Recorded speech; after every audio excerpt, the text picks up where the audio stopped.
Diretamente do Brasil, Brasília, Distrito Federal. Quem vos fala, mestre Dinho, trazendo sempre informações na palma da sua mão, com notícias de utilidade pública, nacional e internacional.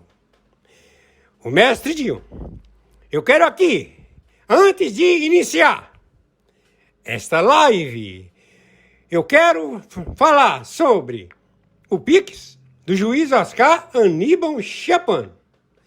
Pix, Oscar Aníbal Chapan, @gmail.com. Repito, Oscar Aníbal Chapan, @gmail.com. Está na descrição desse vídeo. Vamos ouvir agora o senhor Oscar Aníbal Chapan, juiz corregedor internacional.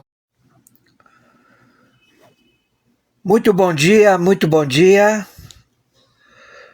No momento, sexta-feira, 12 de setembro de 2025, horário meio-dia e 13 minutos. Meio-dia e 13 minutos. 12 de setembro de 2025. Quem está falando é o senhor Oscar Aníbal Chapan. Estamos árbitro na Justiça Arbitral Internacional. Temos já identificado por 60 agências de inteligência mundiais que dão assessoria a 196 países com suas informações para orientação e estabelecer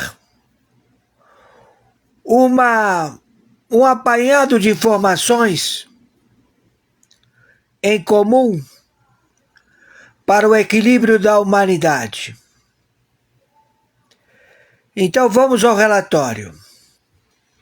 Quem fala é o senhor Oscar Aníbal Chapan, árbitro internacional, interventor em 17 países, representando 123 países do Tribunal Penal Internacional, ao qual cargo ele ocupa como juiz corregedor arbitral internacional na investigação de 196 países amotinados, todos eles caracterizados ao copia e cola.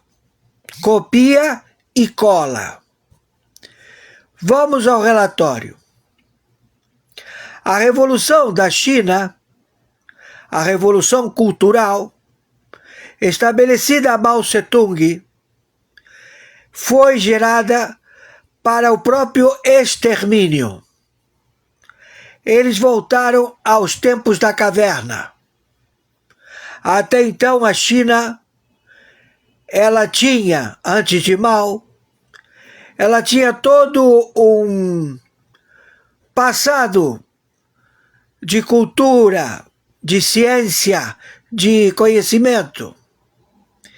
E tudo isto veio pelo descontentamento do próprio povo. Começou com a revolta de um passarinho ao qual o senhor Mao Tse-tung, ele não pensou que o passarinho iria fazer tanto estrago. Então, dentro do coletivo popular, toda a propriedade passou a ser propriedade do povo, onde todos eles plantavam e colhiam e sobreviveram através dessas plantações. Até que chegou o passarinho pardal, começou a rodevoar as colheitas e os chineses começaram a perturbar os passarinhos até eles ficarem exaustos, caírem no chão de tanto voar exaustos, e virar alimento. Com a falta dos passarinhos, não houve controle da praga nas plantações. Então, o caos na plantação da propriedade que foi confiscada e passou a ser do povo não teve mais utilidade. Então, a reforma agrária do Mao Tse-tung, que toda a propriedade deixará de existir para ter administração comum da população, criou o deserto da plantação de alimentos. Ninguém mais plantava alimento. Todo mundo sobreviveu de comer ratos, gafanhotos, cobras, tudo que rasteja. Então o próprio povo, mais uma vez, se educou, alegando que sobreviveu pela falta de roupa e pela falta de comida. As pessoas, todas elas, agiam da forma legítima. Eles próprios faziam as leis. No momento, o sujeito estava comendo um pão, veio outro, pegou o pão da mão dele e começou a comer. Então o povo viu e identificou o ladrão. Foram até ele e começaram a bater, mas não precisou se deslocar 20 metros, 30 metros. Não, o sujeito que estava do lado dele viu o crime. E todos os que viram foram lá e bateram no sujeito, e o sujeito comeu o pão todo. Então a teoria de Mao, através da justiça pelas próprias mãos, prevalece até hoje. Ele é tratado como um Deus a ser observado. Então, principalmente na terra dele, onde ele nasceu. Então, o seu antecessor, Mao, ele foi poupado vivo e foi fazer reciclagem para trabalhar numa usina. O presidente. E este presidente sobreviveu. O resto do governo dele foram todos mortos, massacrados. E Mao Tse-tung estabeleceu que a revolução cultural é para o benefício do próprio povo. Então foi um matando o outro. Vizinho denunciando vizinho. Filho denunciando pai. Pai denunciando tios. Denunciando todo mundo, e começaram a destruir tudo. Igrejas, templos, história, livros. E tudo isto caracterizado pelo próprio Mao. O Mao ficou doente.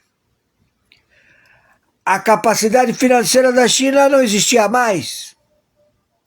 Então, ele, por última, pediu socorro. Então apareceu o Kissinger.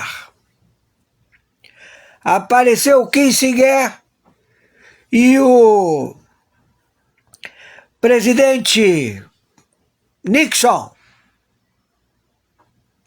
E eles interessados nessa cultura de um país discreto, que até então todo mundo dizia que a China era um formigueiro, era uma colmeia de formigas, em que todo mundo lá falava um idioma que ninguém entendia e que tudo se resolvia entre eles mesmos. Então, foi estabelecido a produção. De que forma?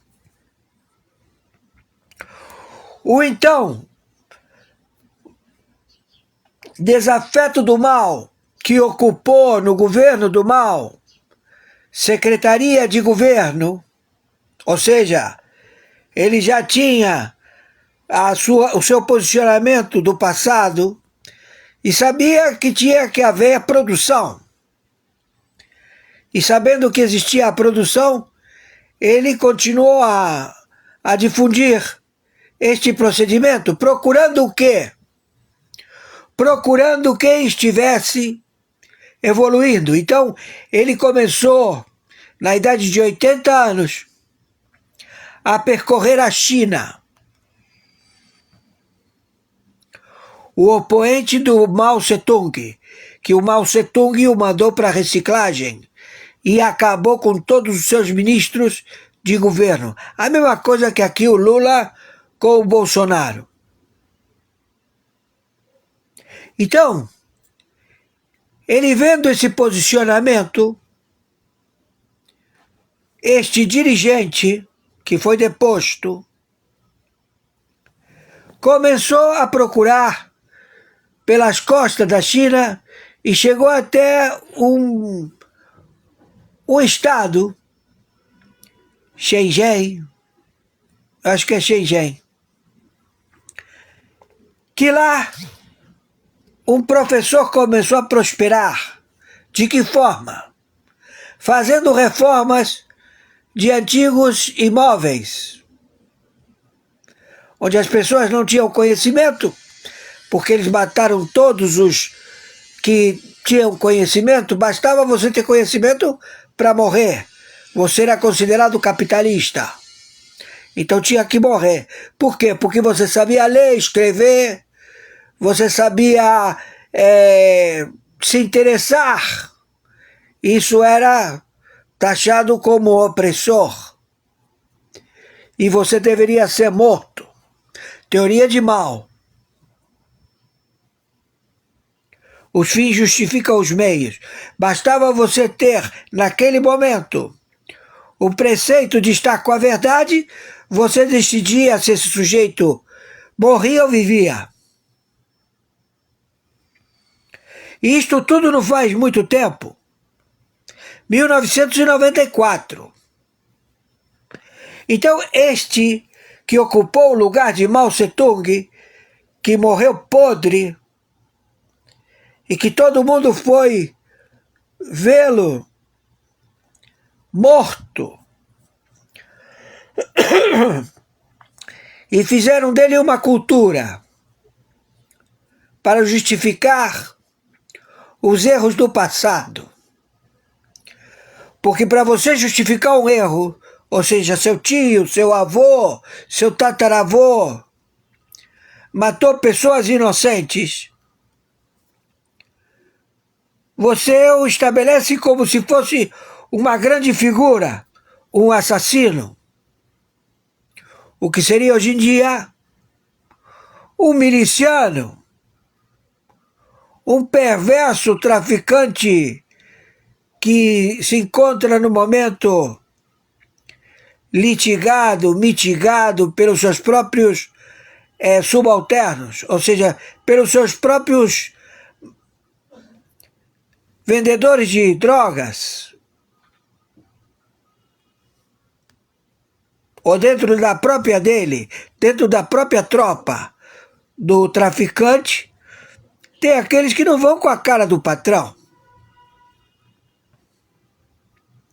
Então, o momento ele é atual aqui no Brasil. E quem é maoísta? É o Lula. E o que veio a suceder o Mao Tse-tung, com 80 anos, ele estabeleceu que o equilíbrio da China é através da sua criatividade de sucesso. E assim foi por toda a costa da China. Então o povo chinês, ele próprio se educou, estabelecendo que o coletivo, porque eles não tinham nenhum conhecimento, não sabiam o que passava, não havia forma de você transmitir conhecimento, nem por os jornais, muitos não sabiam ler. Não havendo internet, telefone, televisão. Então foi feito um grande aporte tecnológico para difundir o assassino Mao Tse-tung, o exterminador Mao Tse-tung, o matador de chinês, o homem perverso. Mandou exterminar centenas de milhões de chineses capacitados para tirar a China da pobreza.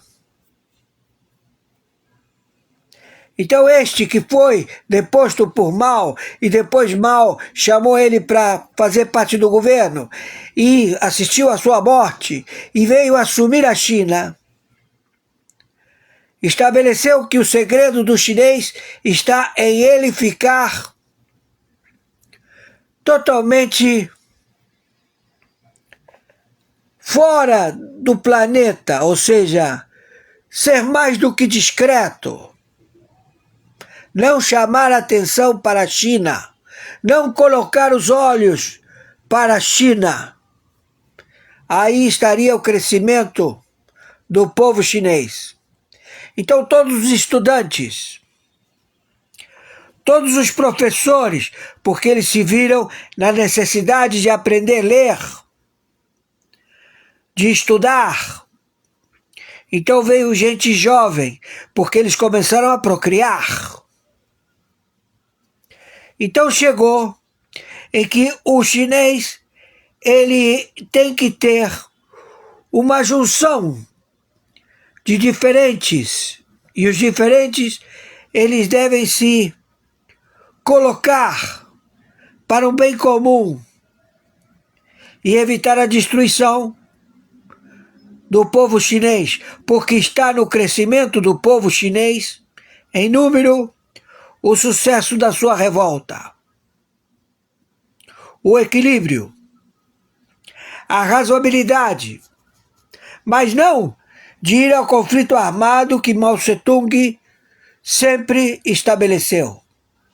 Mas quem está estabelecendo esse conflito armado hoje é o Luiz Inácio Lula da Silva e esse desgoverno que conquistou através desse pensamento que é matando que se governa, porque ele está fazendo isso.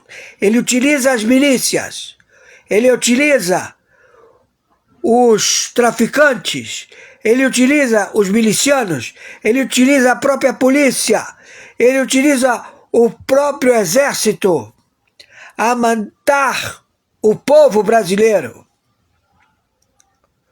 estabelecendo que ele está defendendo a soberania do país e continua roubando e vendendo para os verdadeiros ladrões do país, que são os amigos dele, os franceses, os holandeses,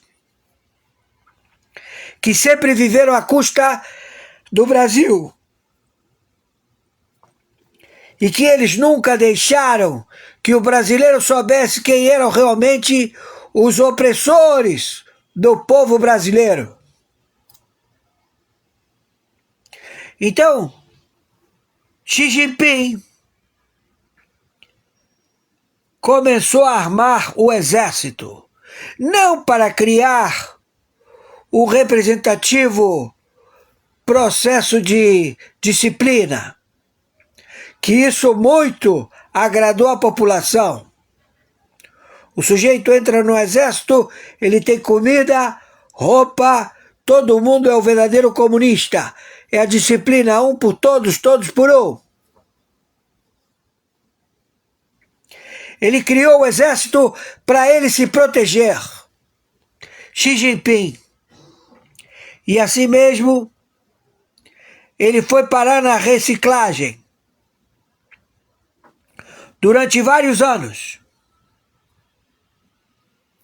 Ao retornar da reciclagem, pelo Conselho de Anciãos, pelo Conselho da Assembleia do Povo, ele estabeleceu que ele tiraria a China da hambrura. Sempre foi um problema de comida. e estabeleceria o sucesso total, sem chamar a atenção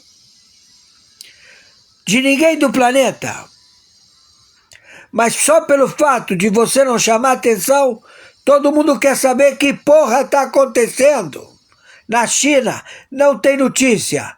Você foi à China? Fui. O que tem lá? Você vai ao supermercado, compra barra de ouro na gôndola do lado da carne. Você pode ir lá, compra 1 quilo de ouro. Você vai na hora de pagar e você paga com o teu olho. Você bota o teu olho numa máquina. Ela lê teu olho e a conta já está paga. E você vai morar no teu apartamento no 24º andar. Você vê isso. E sempre com um sorriso, porque você é um visitante. Que todo mundo vê que você não é chinês. E também não tem nenhuma etnia de todas as etnias que existem na China. E todo mundo te trata muito bem, obrigado. Mas todos eles, todo o povo chinês, sabe quem é Mao Tse-tung, sabem quem é Xi Jinping. E eles estão observando. E Xi Jinping chamou a atenção do planeta inteiro, de toda a população do planeta, a ver que a China está com intenções nada reveladoras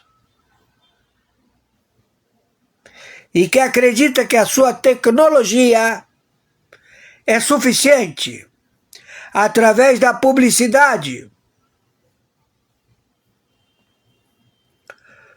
Quando você está inventando um produto para colocar à venda, você deixa que o teu concorrente fique sabendo que você está estabelecendo um produto. E o teu concorrente vai querer lançar algo semelhante ao teu na tua frente. Então você transmite essa ideia. Você ainda não tem nada concreto. Você só deu a ideia. E aí o teu concorrente começa a procurar algo mais tecnológico. E lança o conhecimento de todos, e pelo fato de já existir, é fácil de hackear, copia e cola. Então a tecnologia mundial, você mede através do resultado financeiro. E qual é o resultado financeiro? Eu vou procurar tecnologia. Mas para que você quer tecnologia se você não tem internet no teu país?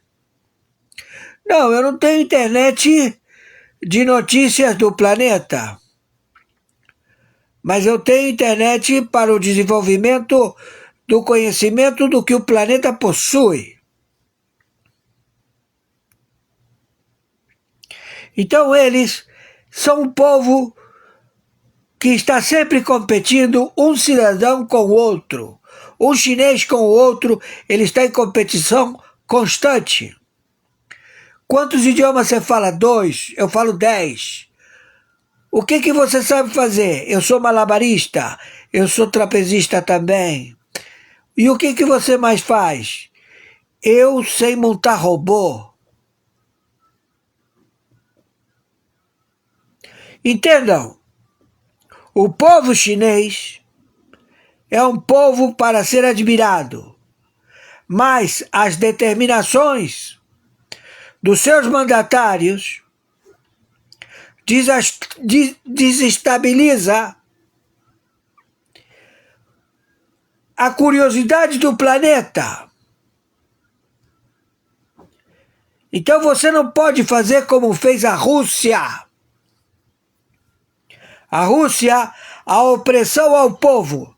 chegou a um ápice, a uma situação tão desagradável, que o povo inteiro, em ráfagas de segundo, começou a queimar, destruir tudo, exigindo democracia na Rússia. E aí a Rússia caiu. Até que veio esse fantoche, viado, porque ele é viado. O Xi Jinping gosta de dar o rabo. Por isso que ele não quer saber de viado perto dele, porque um viado reconhece o outro. Então, ele domina através da opressão dos milicianos. Você quer se unir à Rússia? Você tem armamento? Você tem contingente de soldados que te seguem? Você pode ser um assessor do governo russo e vai progredir à medida do sucesso russo. E o que ele manda para o fronte? Para as guerras que ele estabelece em ganhar território? Ele manda os prisioneiros que estão cumprindo pena por roubo, por estupro, por assassinato, a irem para o front, a irem para a linha de guerra, a linha de frente. E lá, por não ter conhecimento logístico de guerra, nem como agir num pelotão, são mortos, trucidados. Então a quantidade de pessoas que estão morrendo nos campos da Ucrânia é imensa. E a quantidade de ucranianos que estão morrendo é imensa. E toda a Europa está invadida pelas tribos xiitas. Não são países.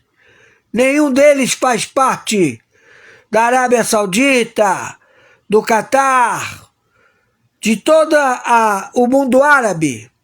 Não fazem parte. Eles são tribos, onde eles têm líderes. E eles estão em litígio um contra o outro. Mas praticam as mesmas formas de sobrevivência. O terrorismo. Impor através da intimidação. Estabelecer medidas opressivas e imorais para dominar, criar o medo, o caos, a submissão, alegando que eles estão certos perante Deus Todo-Poderoso. Então, é isto que nós estamos lidando. Nós temos um maoísta que se faz chamar Luiz Inácio Lula da Silva. Nós temos os seguidores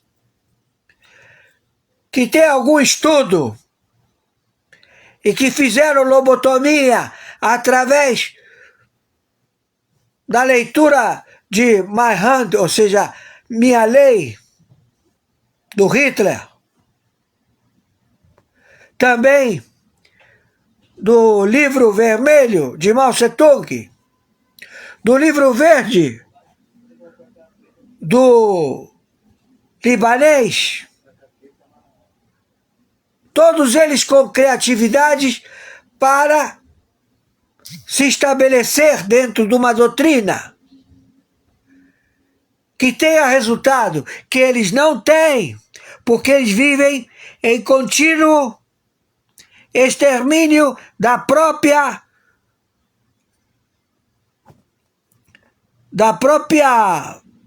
etnia,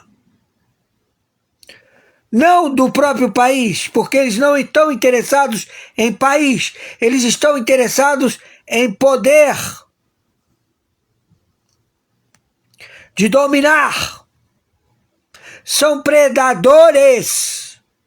Não acreditam na liturgia das palavras, não acreditam em códigos, não acreditam na família, não acreditam na pátria, não acreditam em Deus. Eles acreditam no martelo, que é para dar martelada, matar com o martelo. É para isso que existe o martelo, da foice e o martelo. São armas para impor as decisões de um homem lunático, Mao Tse-tung, que é admirado como um deus, que levou a televisão à China.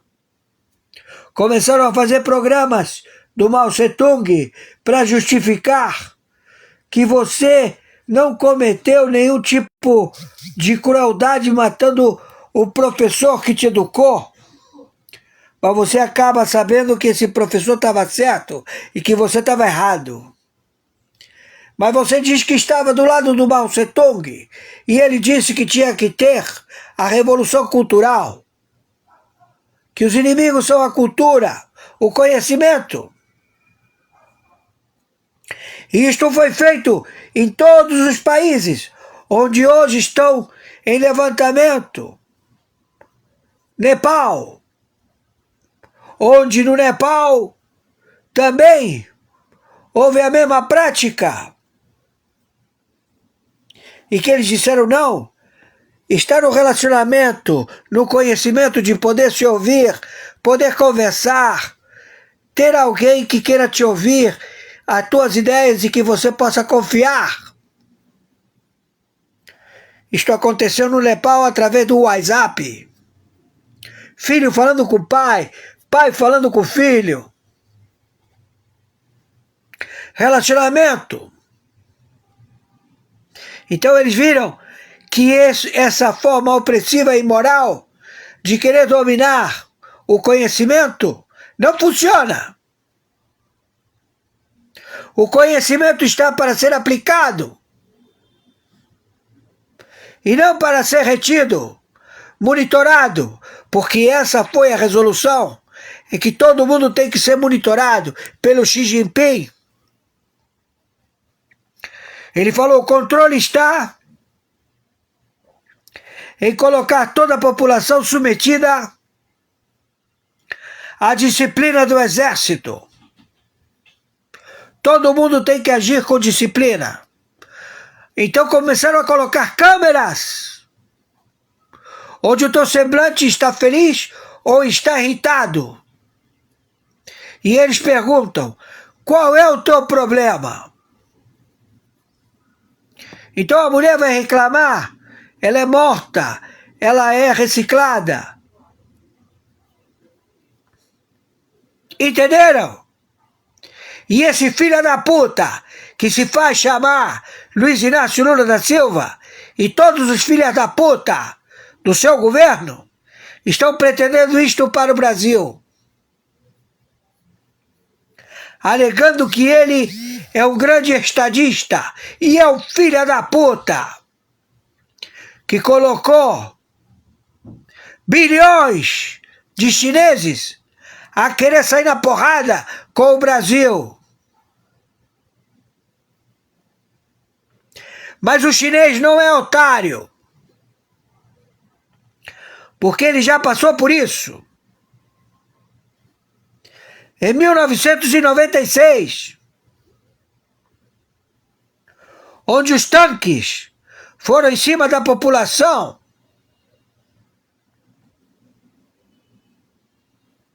e onde eles se estabeleceram que a disciplina é o verdadeiro sucesso e que você não pode chamar a atenção para você progredir.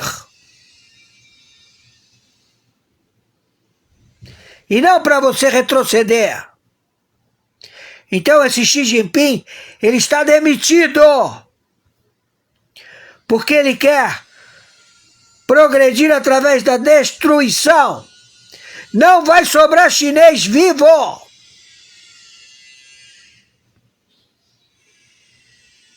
As armas que eles mostram são armas de destruição em massa de seres humanos. Tem a bomba que nada destrói de concreto, mas acaba qualquer vida sobre a superfície da Terra. Papagaio, periquito, rato, ser humano, tudo morre. Só fica o concreto. E essa tecnologia que eles detêm. Então imagina os Estados Unidos, como eles estão aparelhados, porque isto iria acontecer a qualquer momento. Então agora, o russo, o filho da puta viado, Putin, está pedindo, vamos conversar e acabar com a guerra. O chinês está querendo conversar, vamos conversar, não queremos a guerra. Por que isso? Porque eles viram que não podem estabelecer o seu pensamento comum, que não existe. O pensamento do chinês não é o mesmo pensamento do russo, não é o mesmo pensamento do hindu, não é o mesmo pensamento do paquistanês, não é mais mesmo o pensamento de ninguém. Porque eles são ignorantes. Ignoram. Não têm conhecimento. Eles aplicam reformas. E tem sucesso ou não tem. Então aqui o Brasil foi empurrado para uma guerra por um filho da puta chamado Luiz Inácio Lula da Silva, e a puta que o pariu. Ele, o Alckmin, e a puta que o pariu. Onde o Congresso, o Senado, a Câmara de Deputados é um balcão de negócios. Todo mundo levando dinheiro e todo mundo em posição de santinho. O próprio ministro no Supremo Tribunal Federal fazendo o relatório do mensalão, ele bem estabeleceu, todo mundo recebeu dinheiro, senador, deputado, o único que não recebeu foi o Bolsonaro.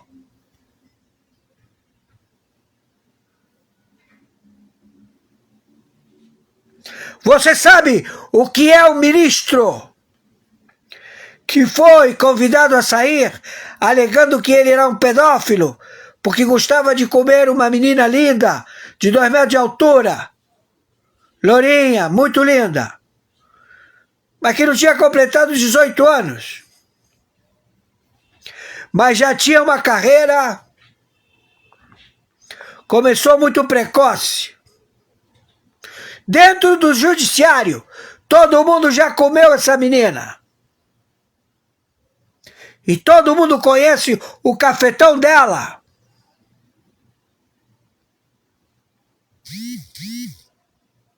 É um antro de cafetões. É um puteiro. Entenderam? Tô sendo claro. Então nós estamos em guerra.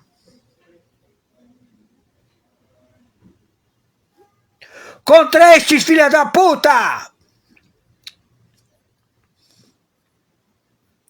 Estão entendendo?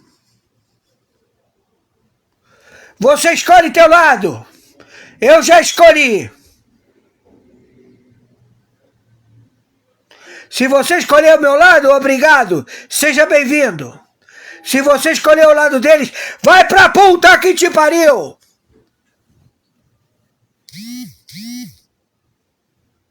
Conforme determinação Meu Pix é meu e-mail, oscaranibalchapano@gmail.com. Meu Pix é meu CPF, 510 466 447 34.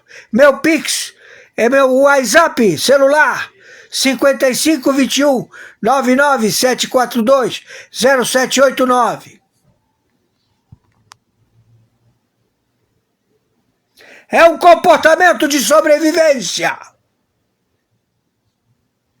Será banido o Partido Comunista da face da terra. É uma doença mental.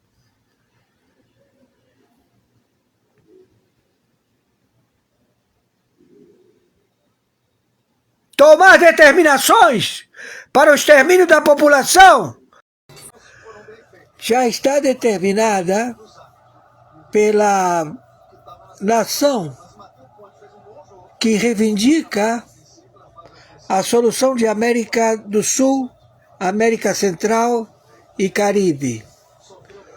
O senhor presidente, excelentíssimo senhor presidente Bukele, estabelece um prêmio de 100 milhões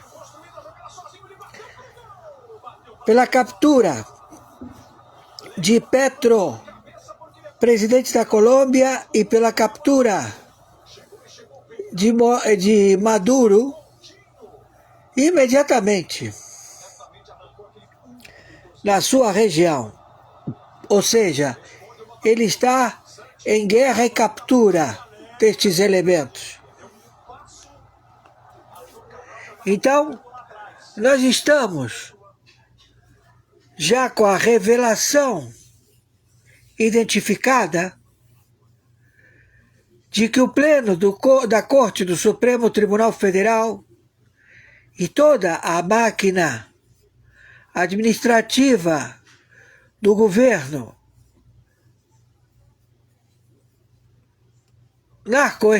narco-estado Brasil, ele está alinhado totalmente a esta frágil, inconsistente e que lamentavelmente teremos que tomar todas as providências. Estamos em guerra mundial contra funcionários públicos narcoterroristas que ocupam os planos quinquenais de 196 países. Estes funcionários e estes conglomerados financeiros e estes conglomerados de mídia, todos eles estão estabelecidos para o compromisso de uma guerra atômica nuclear, já que eles todos sabem e são descobertos. Então agora ninguém pode negar a sua tutela e curatela de intenções para a administração global e o extermínio da raça humana. Eles alegam que são muitos e que têm que ser todos exterminados. E que toda afronta para obter esse êxito requer cataclismas, eventos de extermínio da população. Pergunta-se: você vai ser o primeiro a se deixar exterminar por estes filhos da puta? Vocês vão permitir que as suas filhas, seus filhos, seus pais, você jovem, vai permitir? Você para ele não tem nome. Você para ele é um companheiro, um número. Você não pode virar mártir ou virar santo. Vocês entendem? Eles não estão mais no posicionamento do mártir. Eles estão no posicionamento do extermínio da raça humana. E todos identificados. E entre eles já se deram conta de que estão no lugar errado e que vão ser exterminados. E muitos permanecem por estarem submetidos a que podem ser exterminados agora.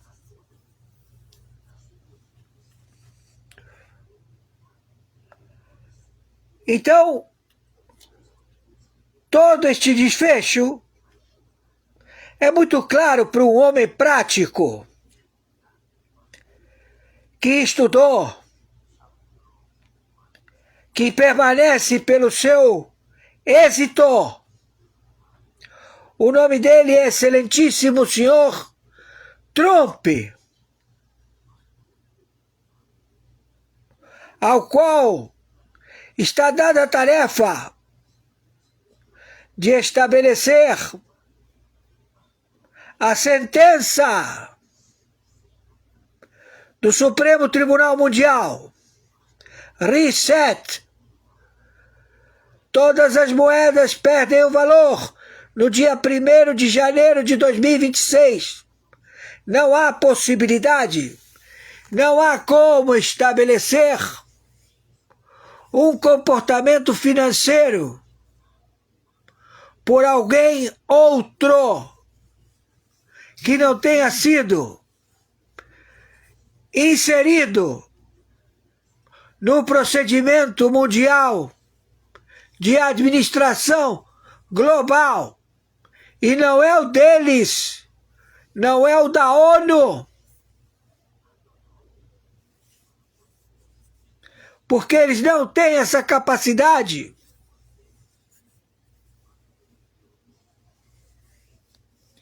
Então todos eles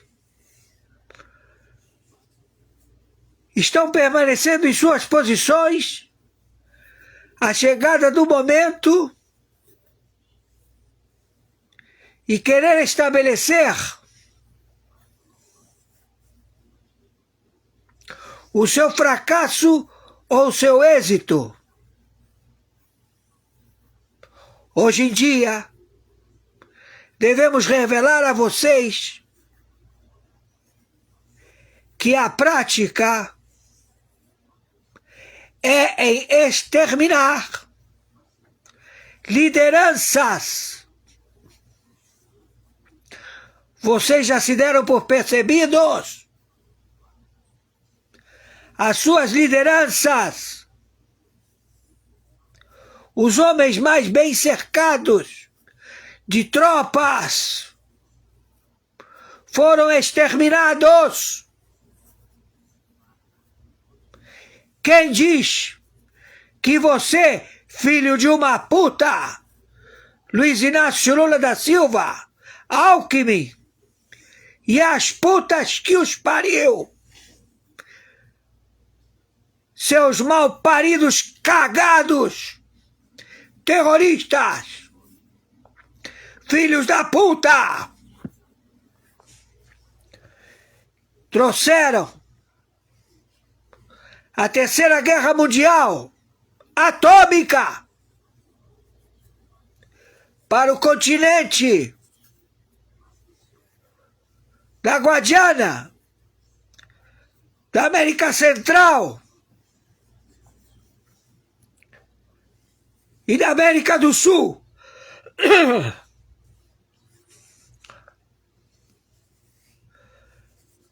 Este evento já tem provas suficientes para o extermínio.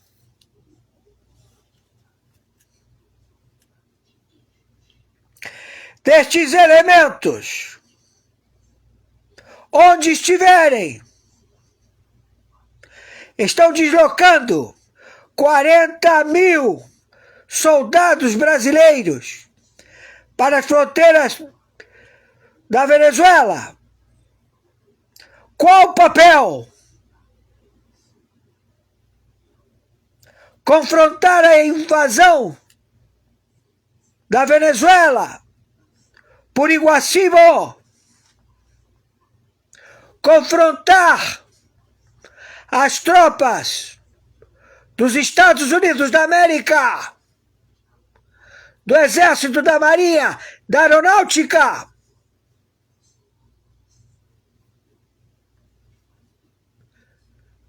Exército, Marinha do Brasil.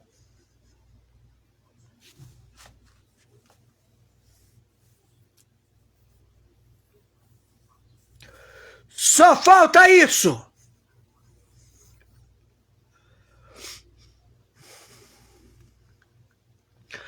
Porque tudo tem que ter fatos, provas, tanto do civil law como do common law.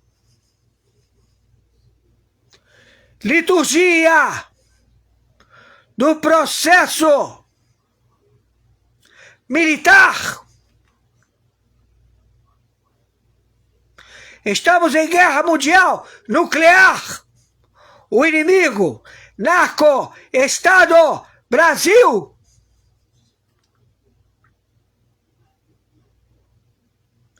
São ao todo 17 estados do narcotráfico.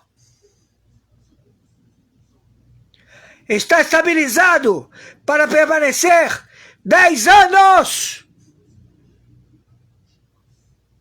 Tudo pago. Provisões para 10 anos.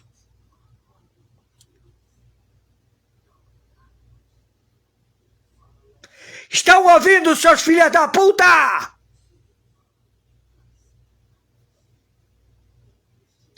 E isto começa agora. Agora, depois que esse filho da puta, que se faz chamar Luiz Inácio Lula da Silva, estabeleceu diretamente que ele é opositor à sua rendição, a abdicar do seu propósito maléfico de exterminar a humanidade.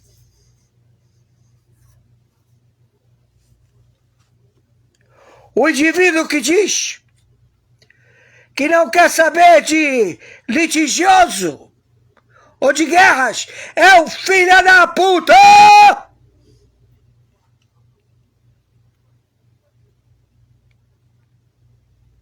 E quem está com ele é igual a ele ou pior.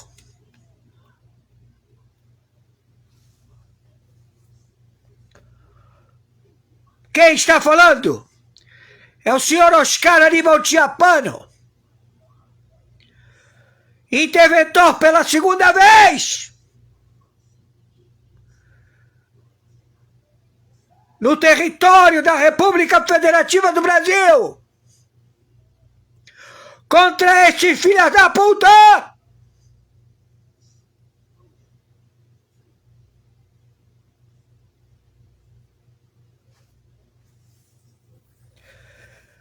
Sentença já estabelecida.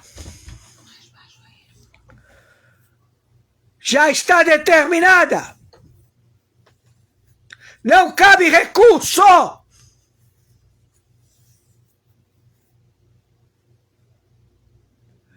Meu Pix, oscaraníbalchiappano@gmail. Meu Pix, CPF 510 466 447 34.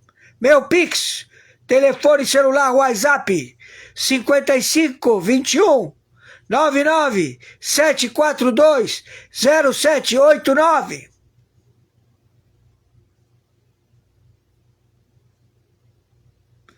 Por favor,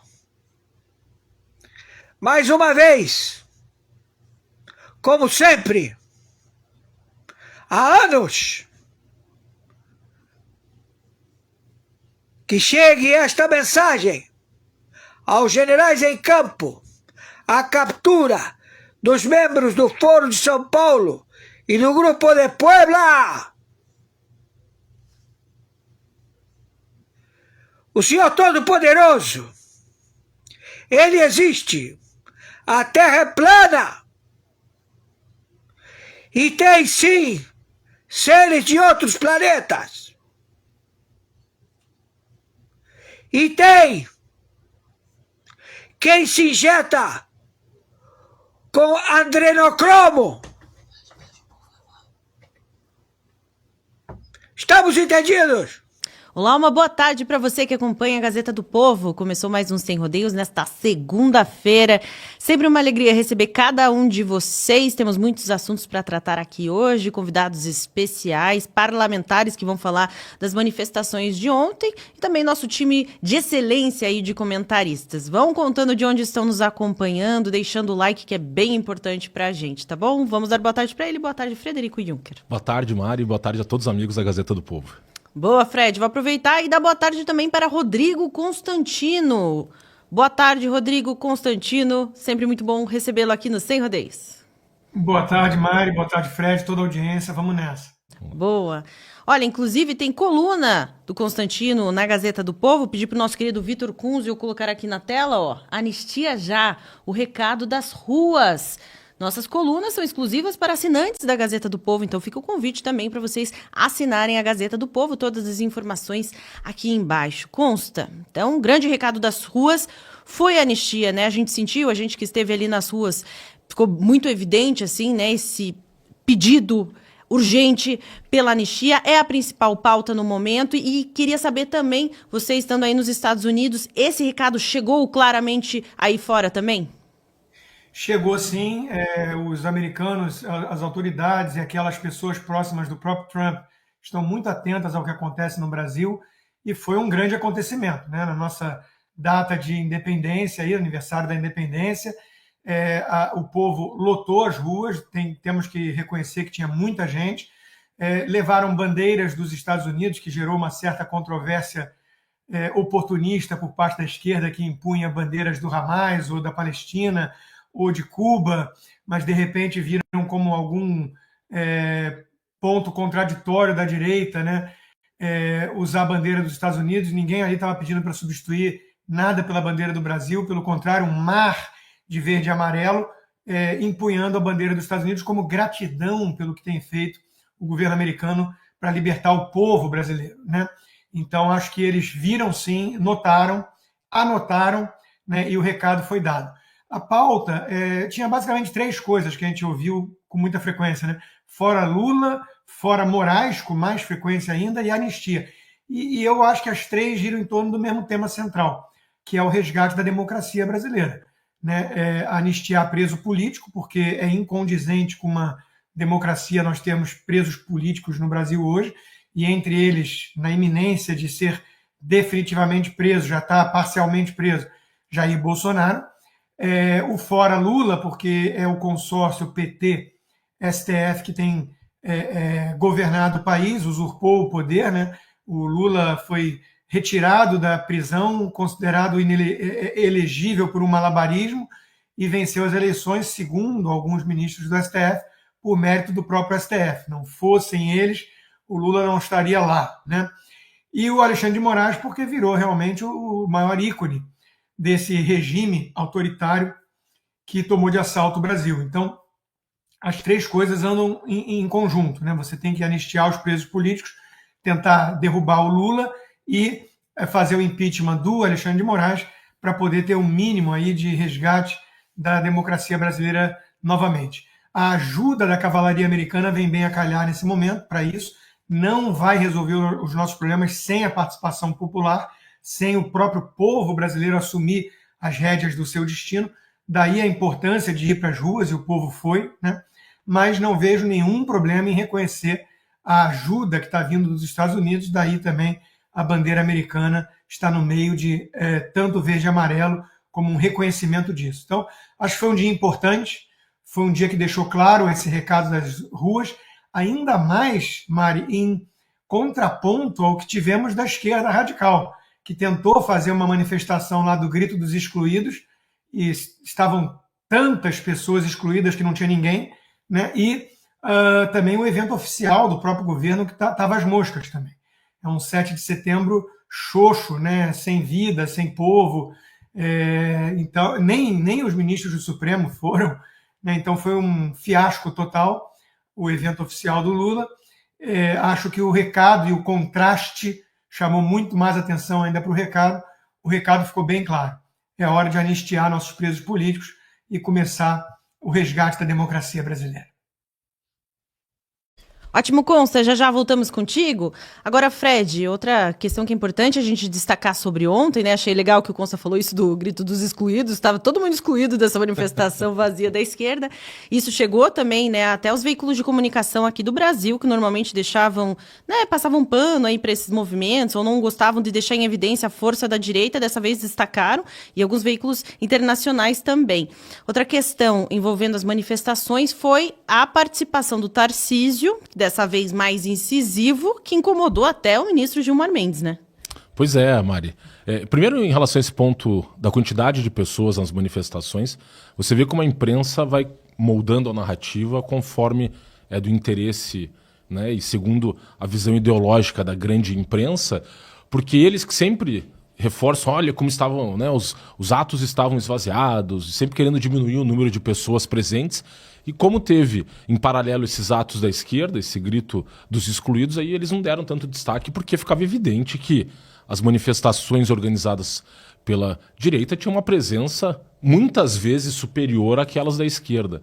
Então você vê como eles vão, né, manipulando a percepção do público, e agora que ficou evidente muito mais pessoas apoiando a anistia, em prol do impeachment do ministro Alexandre de Moraes nas ruas do Brasil, e na mesma data, a esquerda, inclusive, fazendo um pedido que os militantes fossem com verde e amarelo, e nem isso eles conseguiram, que você pegava as fotos das poucas pessoas que estavam ali presentes, obviamente com a camiseta vermelha, né, que é a cor que eles adoram usar, né, e divulgar.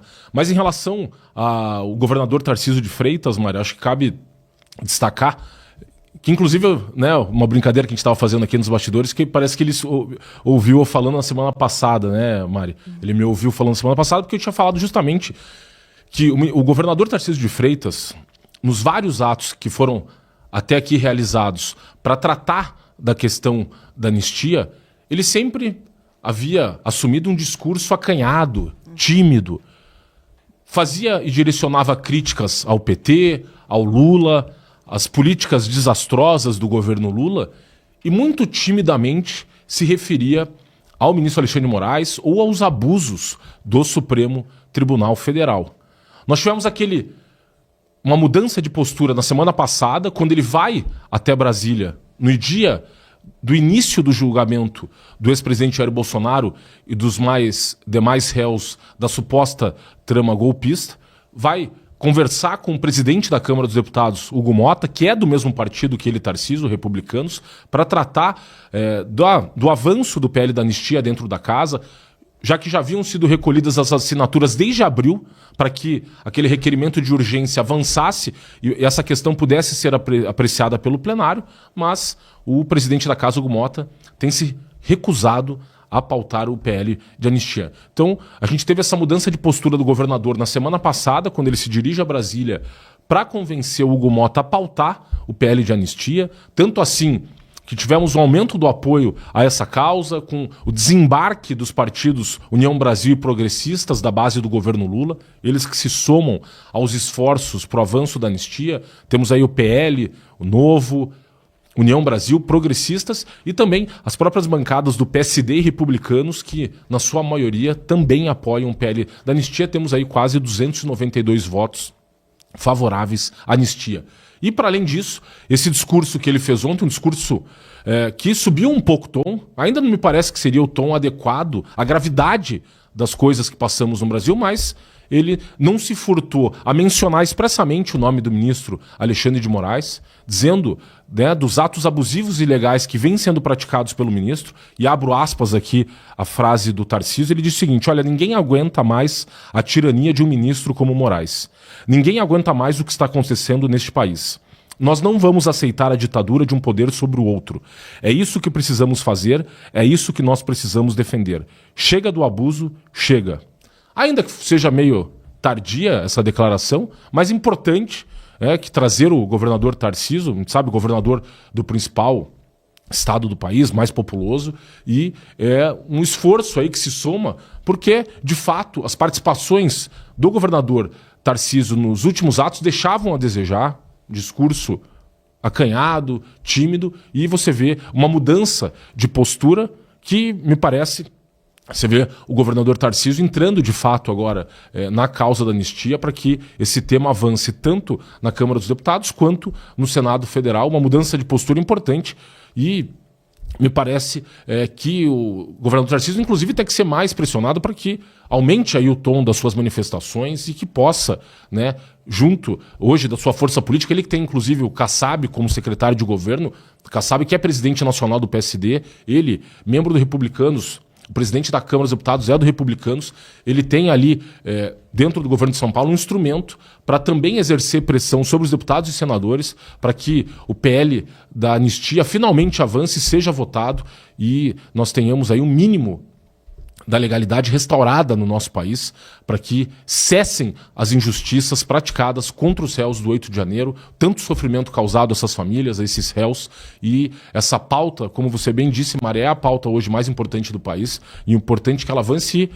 e esse discurso do Tarcísio chega em boa hora para se somar a esses esforços, né? Ele também estavam presentes ali o governador Jorginho de Mello, de Santa Catarina, que esteve presente também nos outros eventos, o próprio governador Romeu Zema, de Minas Gerais, e no Rio de Janeiro o governador Cláudio Castro também esteve presente no ato do Rio. Então você vê aí os esforços se somando e, como o Constantino bem falou, você vê a imprensa internacional repercutindo esses atos, várias pessoas próximas ao Trump, dentre eles o Jason Miller, um dos assessores mais próximos do Trump, repercutiu esses atos nas suas redes sociais. Então o mundo olha para o Brasil com bons olhos e para a causa da anistia com bons olhos, e me parece que vamos aí criando as condições para que finalmente o PL da anistia possa avançar, mas é aquela questão, se a população não ficar vigilante e fazer a pressão sobre deputados e senadores, com certeza a coisa, né, vai sempre se acomodando, e a gente precisa aí de uma pressão redobrada para que esse PL venha finalmente a ser votado na Câmara dos Deputados.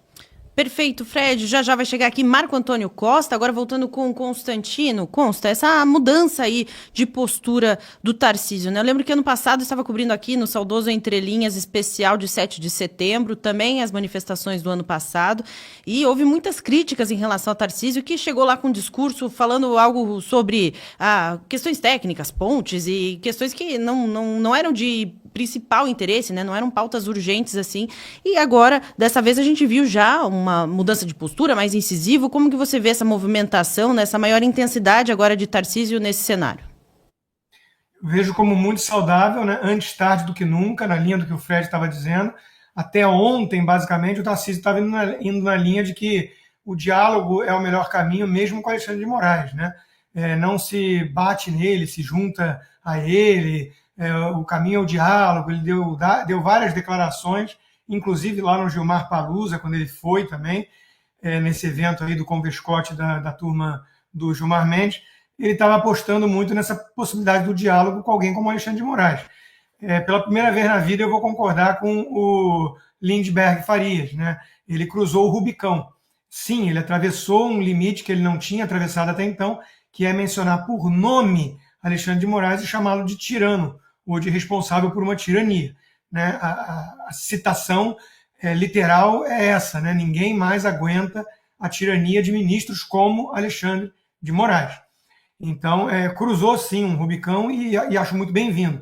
É evidente que ia haver um backlash, uma reação em cadeia, né, do sistema, porque como é que eu vejo a situação? Vamos dar um passo atrás para entender melhor, né?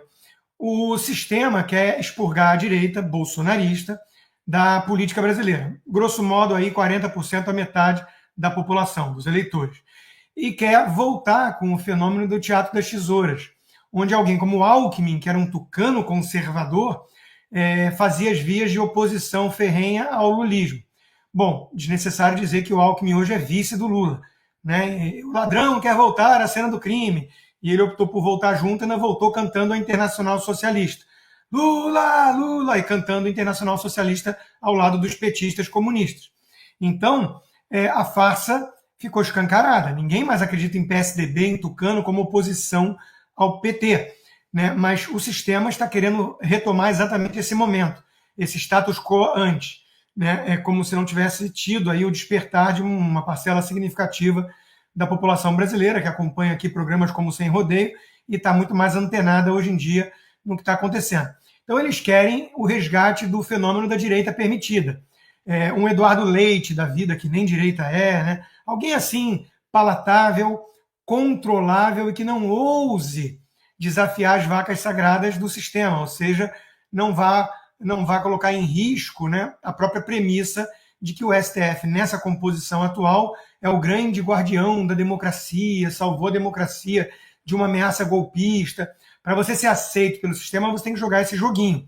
E o Tarcísio, até então, ele tinha aceitado, com alguma ambiguidade, porque ele ia no evento, se mostrava leal a Bolsonaro, mas nos discursos ele nunca ousava cruzar uma linha, porque ele ficava ali como aquele moderado, o bolsonarista que não é muito bolsonarista e come com talher de prata. Né? Então ele era aceito pelas rodas do sistema, pela turminha toda dos jornalistas, do próprio STF. Quando ele vai lá e sobe o tom, como governador do estado mais importante, mais rico do país, né? Ele, em primeiro lugar, ele faz um statement muito importante, que antes tarde do que nunca, que é necessário. Muita gente fala, não, ele tem que governar o estado, ele não tem que se meter nessas coisas. Eu discordo e eu discordava. Ele, como governador do estado mais importante do país, ele tem a obrigação moral, na minha opinião, de se manifestar com clareza sobre o maior problema do Brasil hoje. Não adianta nada você fingir que tem premissas ali de normalidade institucional e vai ter uma eleição normal ano que vem, enquanto tem o STF perseguindo não só Bolsonaro, como vários outros direitistas. Então, não cola essa de governadores ficarem apenas focando ali na sua gestão eficiente e não entrarem nessa briga.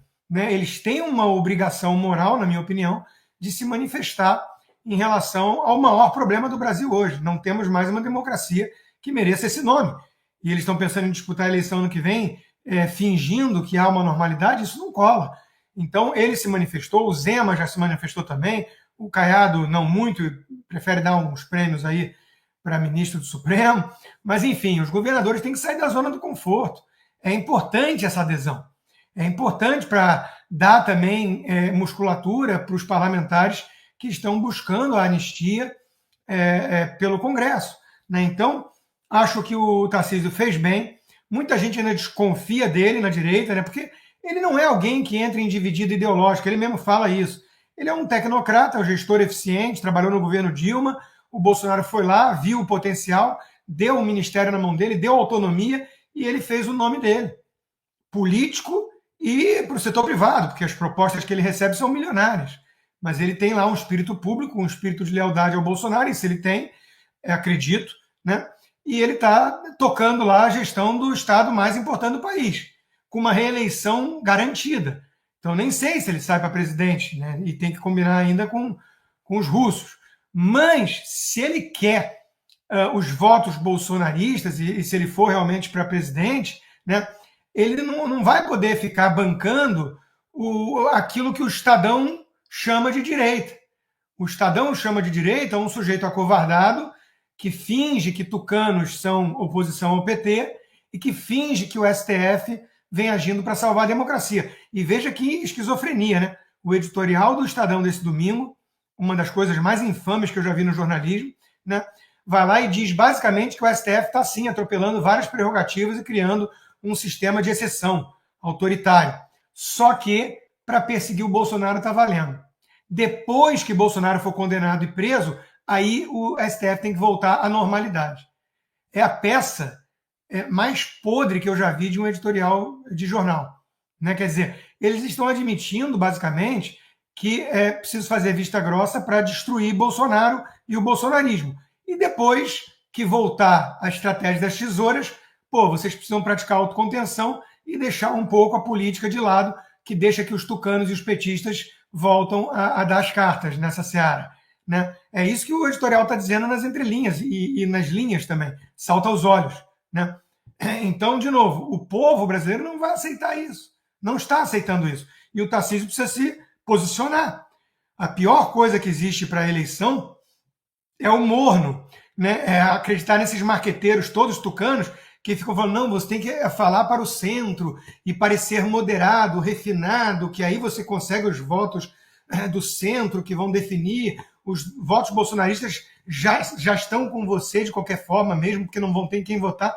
Cuidado com isso. É uma premissa otimista demais. Então, eu acho importante que o Tarcísio se manifeste, primeiro, por uma questão moral. Segundo, até mesmo do ponto de vista da estratégia eleitoral dele. Eu acho que ele tem que acenar a essa parcela significativa do povo que estava nas ruas, muita gente, né, representando muita gente.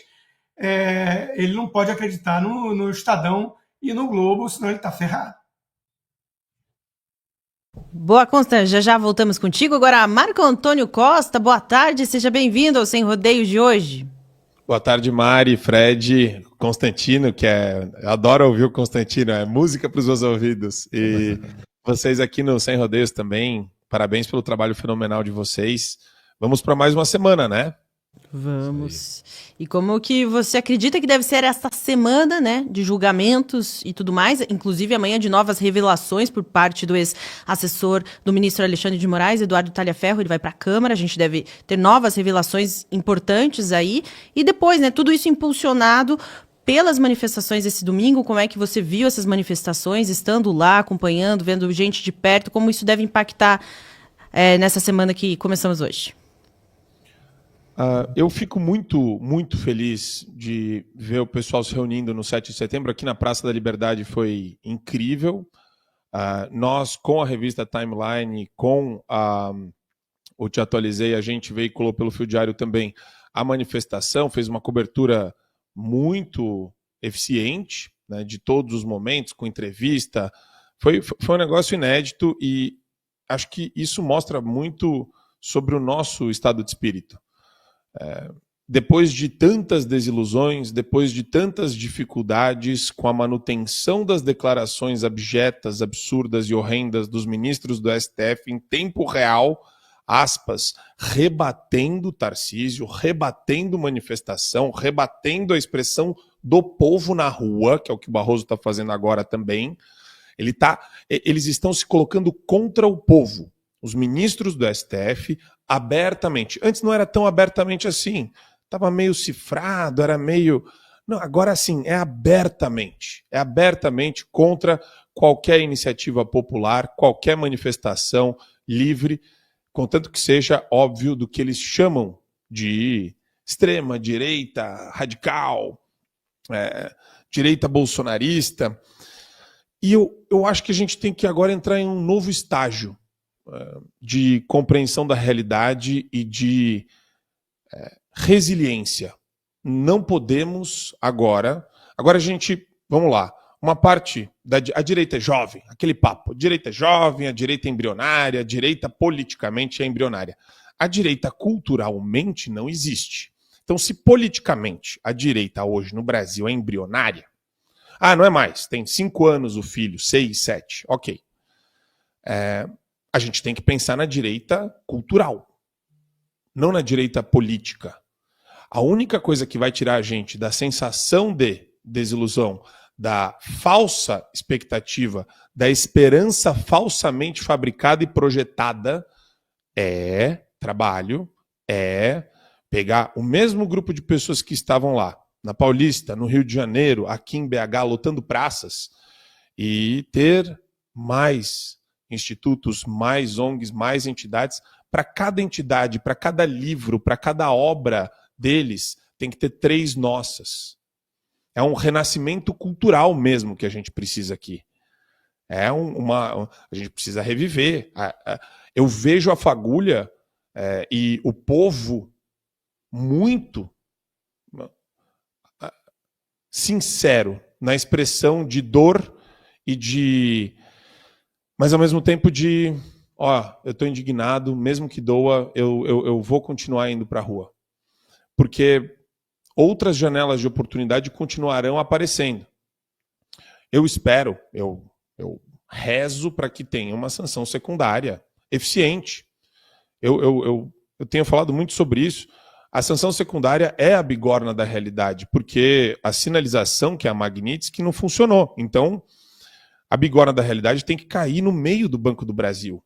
Tem que cair no meio do Banco do Brasil. E se você ainda guarda dinheiro no Banco do Brasil, se você ainda é correntista lá, abre o olho só. Você quer ser o otário que ficou para trás? Ou você vai se precaver, você vai fazer um planejamento, você vai trabalhar com um pouquinho de logicidade e bom senso. E, ao mesmo tempo, fica aqui a crítica aberta para a CEO do Banco do Brasil, para o Conselho, como é que deixam, né, o banco se colocar nessa situação. Quer dizer, é uma galera delinquente, é uma galera radical. Por que a gente não pode perder a resiliência? Por que a gente tem que testar ainda mais a nossa paciência e pensar na direita não como, agora, só a manifestação de domingos? São os institutos, são os empresários, é a rede criada. Que redes estão em processo de criação? Que redes estão sendo apresentadas neste momento como novas? Tem vários grupos surgindo. Que defendem liberdade de expressão. Agora é o seguinte, precisa organizar a nossa bagunça. A gente tem mais número. Numericamente, a gente é muito mais vantajoso do que eles. Mas eles estão infiltrados, eles estão completamente inseridos em todos os meios, mas em todos os meios que eles estão inseridos, nós estamos também. Não se enganem, nós estamos também. Em um numerário talvez ainda maior. Então, agora está na hora da gente usar a inteligência, usar a temperança, continuar cobrando aquilo que é justo e necessário, que é a prisão dos ministros do Supremo Tribunal Federal, que agora já está na boca do povo, né? A gente viu esse processo de aquecimento para chegar no momento em que está todo mundo pedindo o impeachment e a prisão do Moraes com o devido processo legal, ampla defesa e contraditório, que é algo que ele subtraiu de todos os perseguidos políticos, porque todo ditador tem que subtrair. Todo ditador subtrai a lei. Ele age com base na vontade pessoal dele, na vontade íntima. O que move ele, o joie de vivre dele, é a perseguição. Então, o império da lei não existe. E a gente vai passar ainda por um grande e grave e solene processo de ressignificação do Estado de Direito no Brasil, em virtude de todo esse bando de delinquente que compõe PGR, Polícia Federal, TSE, Supremo Tribunal Federal. Essa galera maluca se juntou. Agora, o nosso papel aqui precisamos construir, né, no campo cultural o que a gente quer do Estado, o que a gente quer da relação entre Estado e cidadão. Porque do jeito que está, eu vejo ainda mais o regime se fechando nos próximos momentos. O Bolsonaro ele tem uma sentença que está muito clara para todo mundo qual que vai ser. Não precisa ser a mãe de Ná ou nenhum futurologista, mas ao mesmo tempo nós temos as sanções secundárias da Magnitsky, ou seja, é uma semana que é completamente imprevisível. O Supremo tem uma conta no Instagram que ele fica postando novidades sobre o julgamento, que é coisa de delinquente, eles continuam cometendo crime, e eles não mostram sinal de arrefecimento. Ou seja, quando não tem sinal de arrefecimento, a nossa postura tem que ser ainda mais dura e organizada. A rua não pode parar e não vai parar, e agora acho que a gente precisa pensar em como chegar no impeachment e também no dia seguinte, né? Qual é o símbolo que a gente está jogando, tirando da magistratura, tirando do órgão de cúpula do Poder Judiciário, o que significa a remoção desse símbolo, e nós temos a energia e a organização necessárias para fazer uma depuração total de um Estado excepcional que foi montado dentro da nossa República? Marco, você mencionou aí de passagem uma fala ontem do ministro Alexandre de Moraes, né, em resposta ao discurso do Tarcísio na Paulista, E eu estava me recordando aqui do julgamento da DPF 153, quando o Supremo Tribunal Federal apreciou a revisão da lei de anistia de 1979, em que o ministro Gilmar Mendes disse o seguinte, nesse julgamento em 2010. Assim, a anistia é ato revestido de caráter eminentemente político e sua amplitude é definida de forma política. A competência extraordinária do Congresso Nacional para conceder a anistia foi inaugurada pela Constituição de 1891, a nossa primeira Constituição republicana. No tocante a um tema da anistia, lembro as lições de João Barbalho. Decretando a anistia, o Congresso Nacional exerce atribuição sua privativa de caráter eminentemente político e nenhum dos outros ramos do poder público tem autoridade para entrar na apreciação da justiça ou conveniência e motivos da lei promulgada consagrando tal medida, que é um ato solene de clemência autorizada por motivos de ordem superior. Como é que você vê essa declaração ontem do ministro Gilmar Mendes, dizendo que, eventualmente, que ali nas entrelinhas, ele disse que o Supremo pode vir a anular uma anistia aprovada pelo Congresso Nacional e esse voto do ministro Gilmar Mendes em 2010 reconhecendo que a anistia é um ato de soberania do parlamento? Eu acho muito legal, Fred, que você traz essas incongruências e contradições, porque você percebe que a gente está fora do eixo, completamente fora do eixo, quando as declarações anteriores dos ministros estão lá, incorporadas nos anais do Supremo Tribunal Federal, do plenário do Supremo Tribunal Federal, e também declarações, às vezes, públicas que esses caras fazem, porque eles sempre tiveram uma predileção pelo microfone, né? Adoram morder microfone, dar pitaco, falar de política. Mas não é só isso, essa atitude em si é criminosa. A atitude em si é criminosa, é crime de responsabilidade.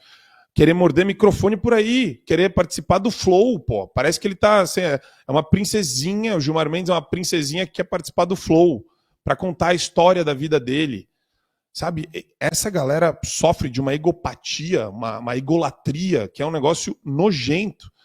Então, eu já abomino a entrevista em si. A postagem no X ainda mais. Quer dizer, assim, o cara, ele tá contribuindo para acabar com tudo que a gente entende por Estado de Direito. Lei, segurança jurídica, previsibilidade, postura de mafioso, tem. Pô, você assiste qualquer filme de mafioso, o Gilmar Mendes, ele tá lá na postura. Ele é o capo.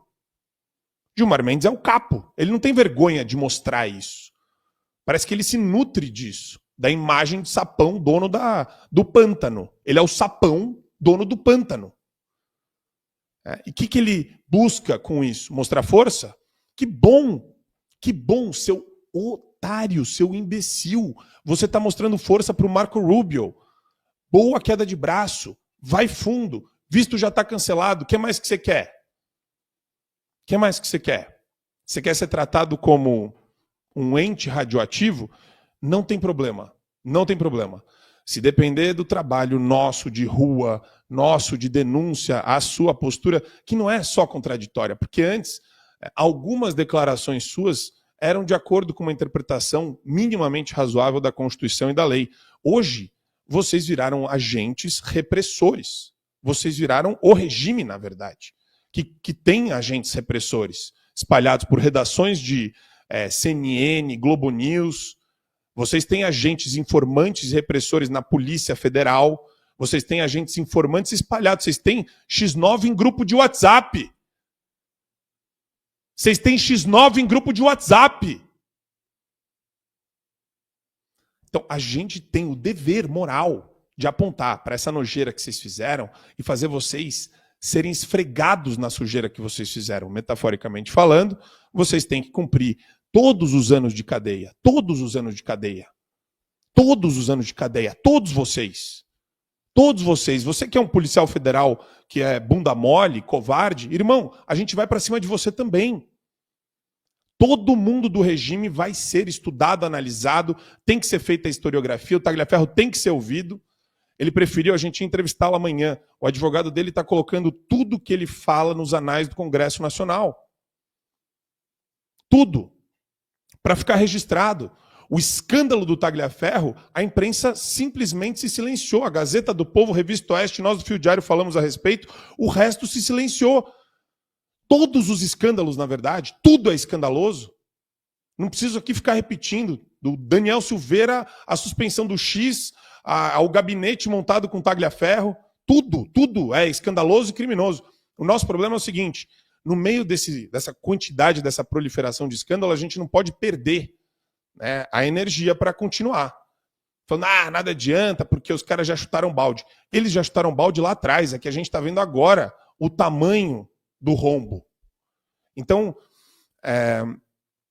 isso que a gente faz e que vocês fazem aqui na Gazeta é fundamental. Continuar expondo as contradições, porque todo ditador se contradiz, e daí a gente vê o que é a expressão da vontade real mesmo, e que vem do foro íntimo do cara.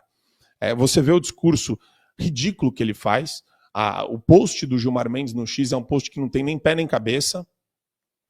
Mas você já é bom porque tá respondendo? Tá respondendo? Até quando você vai responder? Porque a gente não vai parar de falar. Você vai ter energia para ficar respondendo isso durante quantos anos mais? Mas eu vou me aposentar. Não tem problema, a gente vai continuar indo atrás do que você fez. Você vai ter que pagar pelo que você fez. Você, o Alexandre, o Barroso. Então, eu acho fundamental a gente fazer esse trabalho também, e essa é a tecla que eu tenho mais batido hoje, de maneira organizada e com método científico, com publicação de tese, com análise historiográfica dessas contradições absurdas, mostrando claramente que eles fazem hoje uma interpretação à la vontade. Eles interpretam as coisas só para aniquilar um determinado grupo de pessoas. É essa a agenda hoje do Supremo Tribunal Federal. Boa, Marco. Se você tiver mais um tempinho, daqui a pouco eu já te chamo de volta. A gente só vai dar boa tarde para Deltan Dallagnol, que está chegando aqui. Boa tarde, Deltan. Bem-vindo ao Sem Rodeios de hoje. Boa tarde, Mari, Fred. Boa tarde a todo mundo que está aqui acompanhando a Gazeta do Povo. Bom demais estar com vocês. Depois de um dia de uma manifestação linda na Paulista. Boa, Deltan, daqui a pouco eu quero ouvir suas impressões aí também sobre as manifestações e quanto devem impactar aí essa semana tão importante aqui no nosso país. A gente só vai receber também agora o senador Marcos Pontes. Boa tarde, senador, seja bem-vindo aqui ao Sem Rodeios. Boa tarde, Mari, boa tarde, Fred, boa tarde, Deltan, eu vi aí também de passagem, e o Marco, é um prazer falar com vocês. Ótimo, senador. Conta pra gente, né, como o senhor viu as manifestações aí, a força dos pedidos do povo ontem nas ruas, principalmente pela anistia. Isso deve pressionar para que essa pauta tão importante, enfim, seja levada adiante, assim como outras pautas, como o impeachment do ministro Alexandre de Moraes? Olha, precisa e é muito importante essa pressão popular.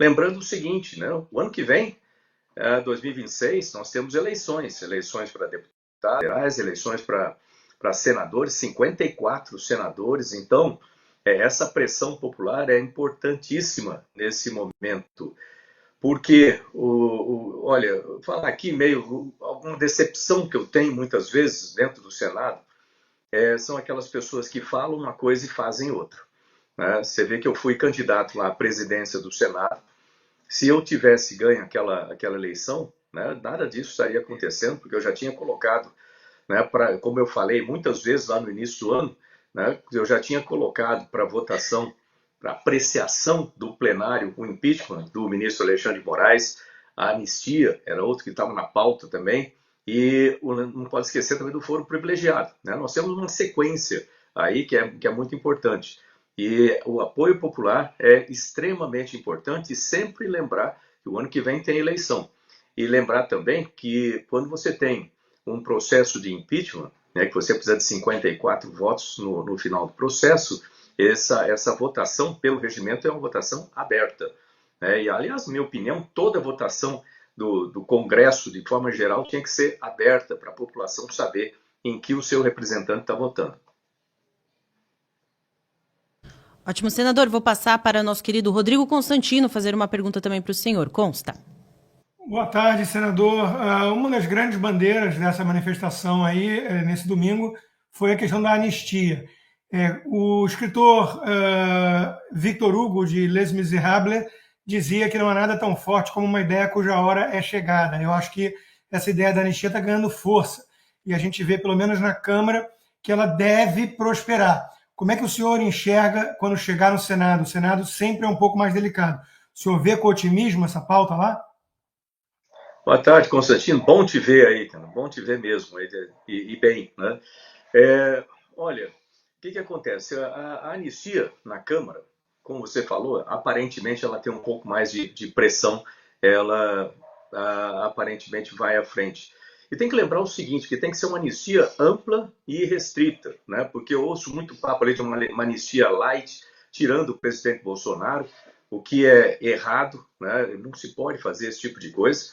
E quando chega no Senado, né, o que acontece? O Davi, já desde o início, ele tem falado que a anistia não é uma pauta importante. É sim uma pauta importante, a gente precisa pressionar, lembrar que a gente ficou lá em obstrução por causa dessas 3 pautas, a anistia, o foro e o impeachment do Moraes, e tem que ser colocado, né, e tem que passar.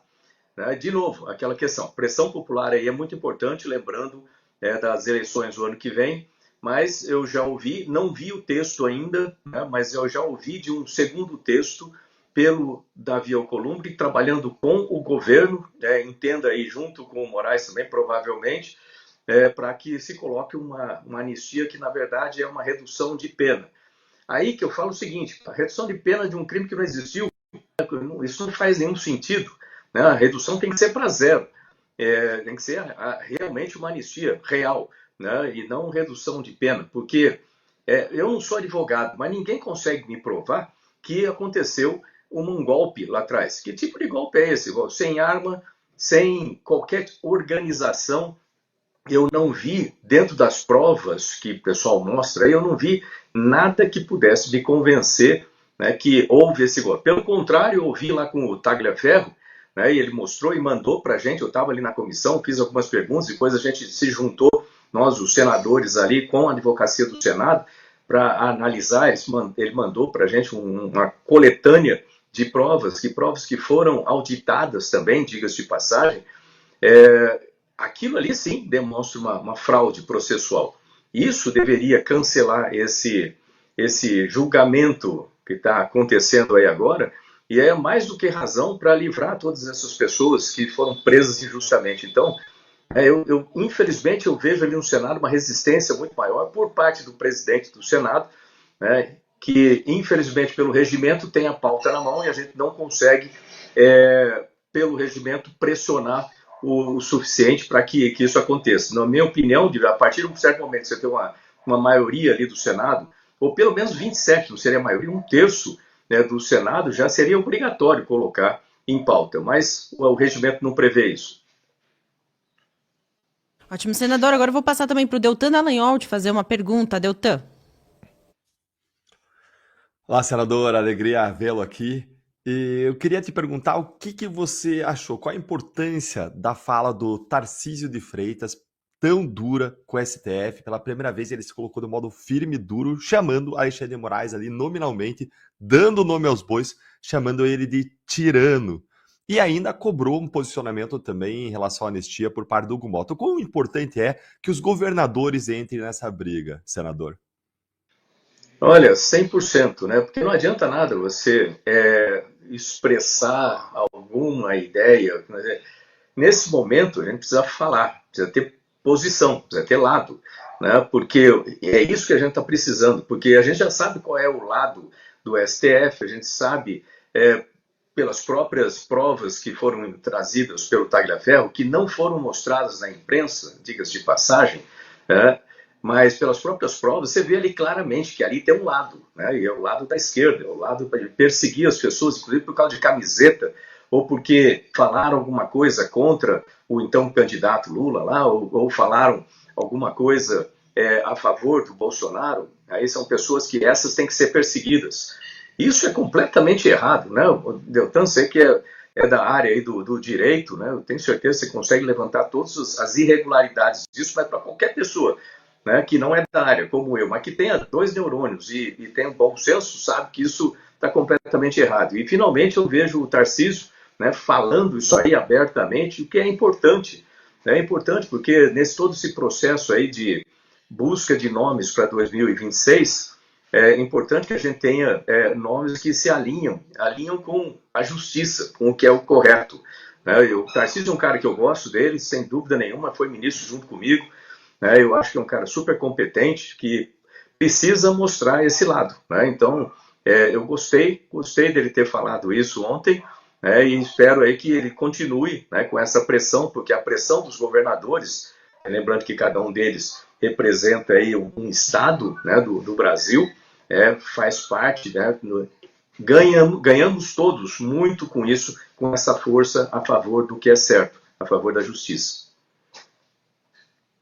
Ótimo, senador, a gente agradece demais pela sua disponibilidade e sua presença aqui no Sem Rodeios.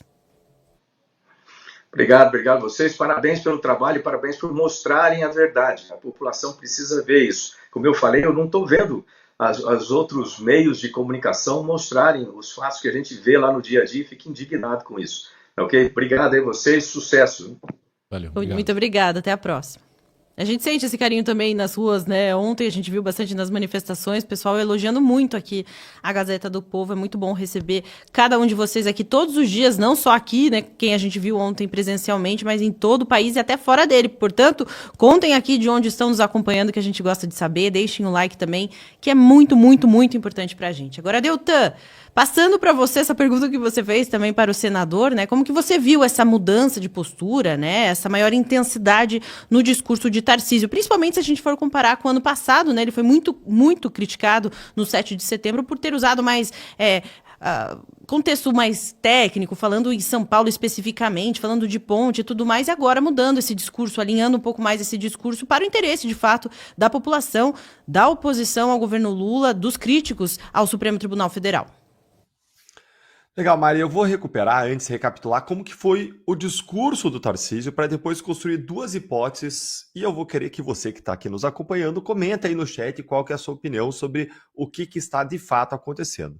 Bom, o Tarcísio de Freitas, como governador de São Paulo, compareceu ao ato com pompa e circunstância, foi recebido com uma grande festa no caminhão por Silas Malafaia, junto com o governador Zema. Foram os dois governadores que compareceram ao ato. Havia senadores, havia deputados, havia vereadores. Agora eles foram os dois grandes personagens do evento, além, é claro, de Michele Bolsonaro, com todo o seu brilho que lhe é próprio, e do próprio Silas Malafaia. E na sua fala, o Tarcísio de Freitas, ele definiu a anistia ampla, abrangendo o ex-presidente Bolsonaro e os condenados pelos ataques do 8 de janeiro. Ele disse que esta festa não está completa porque Jair Messias Bolsonaro não está conosco, celebrando aí o grande líder da direita que hoje está injustamente encarcerado, amordaçado dentro da sua casa. Ainda, Tarcísio de Freitas criticou duramente o ministro Alexandre de Moraes, como a gente está conversando aqui, pela primeira vez de modo muito duro, referindo-se à tirania da sua atuação no STF, dando nome aos bois. Olha, eu estava gravando lá o público de um lado, de outro lado, e eu gravei no final da minha gravação um trecho dessa fala dele. No fundo, né, eu não estava focando nele, estava focando nas pessoas, mas quase caiu o celular ali a hora que ele falou isso, porque a gente não esperava. Normalmente os governadores, eles como chefes de estados, eles têm vários casos do próprio estado de interesse que tramitam no Supremo Tribunal Federal. Isso acaba funcionando como um natural freio para o governador. Então não é nem má vontade, não é falta de mandar um 6, 12, não é falta de trucar, não é falta de querer criticar. Muitas vezes o governador, ele se vê constrangido pelas circunstâncias, pelos processos que eles têm lá envolvendo o seu estado no Supremo Tribunal Federal, porque uma canetada de um ministro do STF num desses processos envolvendo, às vezes, bilhões de reais, pode significar a falência financeira do estado, pode significar um imenso prejuízo para toda uma população daquele estado. Então, por isso, é esperado que governadores sejam muito mais moderados quando eles falam do STF e que eles falem na linha do que Tarcísio fez da última manifestação, falando na construção de pontes. Então, surpreendeu muito essa postura dele mais firme, mais agressiva. E eu já vou construir as hipóteses sobre o que isso pode significar. Além disso, o Tarcísio de Freitas ele cobrou do presidente da Câmara dos Deputados, Hugo Motta, que ele coloque em pauta o projeto da anistia. Ele disse, presidente de casa nenhuma pode conter a maioria da vontade ali do plenário da casa, de mais de 350 parlamentares. E aí ele fez um pedido, fez um clamor, pessoal. Ele disse, olha, Hugo, paute a anistia, deixe a casa decidir. E aí ele ainda, num voto de confiança, que é muito compatível com esse espírito, com essa postura de governador, que eu mencionei a vocês que normalmente os governadores precisam ter, de diálogo, de transmitir aí uma confiança nas autoridades, ele disse o seguinte, e tenho certeza de que o Mota vai fazer isso. Bom, nós vamos descobrir se vai ver ou não, né? Existem vários sinais de que agora ele realmente iria pautar a anistia. Esperamos que isso realmente, de fato, venha acontecer. Mas vamos voltar então ao Tarcísio de Freitas para a gente construir aqui as hipóteses que podem explicar esse comportamento dele, que é destoante do comportamento que teve no último ano. Bom, tem duas hipóteses aí. A primeira hipótese, que é construída por boa parte da imprensa, é de que desde a última reunião que Tarcísio teve com o Bolsonaro, uma reunião a portas fechadas, se teria aí ajustado um apoio a Tarcísio como candidato central da direita à presidência da República. Essa é uma primeira explicação para essa postura firme e incisiva do Tarcísio. Então, poderia ter sido ajustada essa pré-candidatura, Tarcísio se colocando de um modo mais firme, se colocando como potencial sucessor do presidente Bolsonaro para o futuro. Silas Malafaia foi muito claro em dizer: não podemos falar de sucessor de Bolsonaro nesse momento, porque Lula estava preso ali, estava sofrendo as sanções da Lava Jato até logo antes da fase de registro de candidatura. Ele ainda tinha os processos ali valendo, foram anulados pouco tempo antes das eleições ali, não teve ali a gente não pode dizer que o jogo acabou antes de terminar. Então o Silas Malafaia foi muito claro em dizer que não se pode falar em sucessor de Bolsonaro nesse momento, mas se especula que tenha havido uma conversa entre Tarcísio e Bolsonaro, e isso poderia estar incentivando o Tarcísio a assumir essa postura, uma postura mais bélica, uma postura mais coerente com o núcleo duro da direita hoje, que entende, como o Tarcísio tenho certeza que entende, também que existem muitos abusos sendo praticados no STF. Essa é uma primeira hipótese.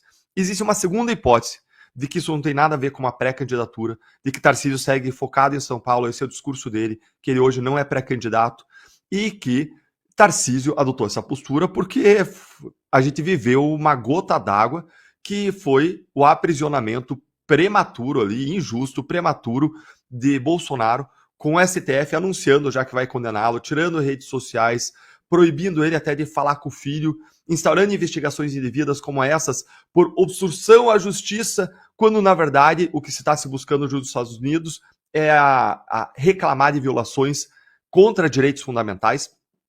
Então, o que Tarcísio pode ter vivido, na verdade, foi uma gota d'água que escoou e fez com que ele adotasse uma postura mais agressiva por entender que todos os limites foram ultrapassados. E ele ali tomou uma liberdade, até no calor da manifestação. Nos vídeos que a gente assiste não aparece isso, porque a voz do público não apareceu. Eu depois reparei isso na transmissão. Mas logo antes de Tarcísio falar o que disse, esse é um contexto importante para quem estava lá na manifestação, as pessoas estavam entoando: fora Moraes, fora Moraes. E aí Tarcísio vem e faz essa colocação muito firme, dizendo que é preciso virar a página aí dessa tirania de pessoas e ministros como o ministro Alexandre de Moraes. Então, a gente tem essas duas possibilidades aí na mesa. Primeiro, ele se colocando como possível pré-candidato à presidência da República, uma especulação que tomou força depois da reunião que ele teve com o Bolsonaro, autorizada pelo ministro Alexandre de Moraes, e uma segunda possibilidade de que ele, como qualquer cidadão, tem um limite, que a gota d'água se foi e que ele decidiu tomar uma postura mais firme, mesmo sabendo-se que, normalmente, governadores, pelo contexto do cargo, são forçados a tomar uma postura mais moderada. Mas ali, na linguagem popular, ele chutou o pau da barraca. E agora conta aí pra gente o que você acha que aconteceu nos comentários. Qual a hipótese que você acha que explica essa postura mais firme de Tarcísio na manifestação do dia de ontem? Deltan, daqui a pouco a gente volta contigo, agora aproveitando um pouco mais a companhia do Marco Antônio Costa, que está aqui conosco hoje. Marco, nessa linha ainda também do que o Deltan trouxe pra gente, a gente viu uma manifestação aí do líder do PL na Câmara, né, o deputado Sócrates Cavalcante. Ele pediu para que Gilmar Mendes se limite a decisões no Supremo Tribunal Federal. É isso que a gente está pedindo há muito tempo, né? Que os ministros se limitem a isso. A gente já viu várias outras manifestações de ministros aí, eles estão deixando cada vez mais escancarado o seu posicionamento político. É importante, né? Lembrar os ministros aquilo que eles devem fazer, né? E quais são os limites ali da função deles. É muito legal, Mariana. Pega essa frase depois, a gente vai relembrar da sua frase. A gente tem que lembrar os ministros. Agora, lembra que o judiciário era para ser aquele órgão que nem o Tribunal Constitucional Alemão. Alguém conhece um juiz do Tribunal Constitucional Alemão? Nem o pessoal da Alemanha conhece. Tribunal da Inglaterra, né? A Suprema Corte Inglesa. A galera chega para dar voto, para proferir voto de bicicleta. Chega de bicicleta o juiz lá, o senhorzinho, 70 anos de bicicleta, na Inglaterra. Inglaterra nem Suprema Corte deveria ter, porque eles seguem a linha tradicional, né, do parlamento ser soberano em vários assuntos. Nos assuntos políticos, sem sombra de dúvida, o parlamento e o executivo, no caso deles, né, a coroa e o primeiro-ministro, eles estão lá. Né?